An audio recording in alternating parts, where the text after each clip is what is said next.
জামাত যদি কোনো অপরাধ করে থাকে সেইটার জন্য জামাতের মানে এখন ক্ষমা চাওয়া উচিত, এরকম একটা প্রশ্ন উঠে।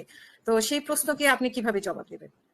জামাত যদি কোনো অপরাধ করে থাকে সেই অপরাধটা তো দেখাতে হবে। আমি তো অপরাধ পাচ্ছি না, মানে আমার কাছে তো আপনাকে আপনার প্রথম একটা জিনিস, এটা আইনের বিষয়। আপনি টকশো করছেন, আমি বলছি, আপনি বলছেন, আমাকে তো জানতে হবে হোয়াট ইজ হিজ রং। আপনি বলছেন সে মানবতা বিরোধী অপরাধ করছে, ধর্ষণ করছে, হত্যা করছে, করে না এগুলো, এখন আপনি বলছেন করে দিয়েছে, অথচ এর কোনো এভিডেন্স নেই, একটা মানুষের ব্যাপারে এটা দেখাতে পারে না। নাম্বার ওয়ান, এখান থেকেই তো জামাতের আপনি দোষারোপ করার কোনো রাইট নেই। আমি অবশ্যই মনে করি সকল যুদ্ধ অপরাধীর বিচার হওয়া উচিত, যেমন শেখ হাসিনার এখন বিচার হবে একই উপায়। কিন্তু সেই অপরাধীরা কে? অপরাধ করেছে যেমন হাসিনা, এটা তো চোখে দেখলাম।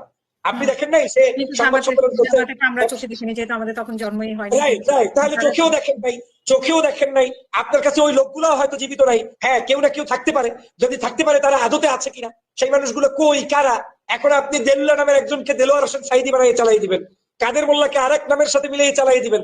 এমনকি এইসব মানুষগুলোর সাথে ওই সময় এই দলের সাথেও অত বড় সম্পৃক্ততা অনেকের ক্ষেত্রে ছিল না, কেউ বাম রাজনীতি করছে হয়তো, কিন্তু এই মানুষগুলোকে শুধু শুধু আপনি এখানে টেনে এনে বিচার করলেন। আমি সেই বিচারের বিপক্ষে, কিন্তু আপনি যদি প্রপার ওয়ে। কি মনে হয় কেন জামাতের প্রতি এই ধরনের নির্মমতা দেখিয়েছে শেখ হাসিনা? এই যে এটা দেখিয়েছে শেখ হাসিনা, নাম্বার ওয়ান, জামাতের জনপ্রিয়তা, বাংলাদেশের মানুষ তাদেরকে ভালোবাসে। এই যে দেখেন না কেন দেখিয়েছে, এটা তো চোখের সামনে। 5ই আগস্ট সংগঠিত করার ক্ষেত্রে বাংলাদেশে যারা যারা রোল প্লে করছে তার মধ্যে অন্যতম বিগ রোল প্লে করেছে জামাত।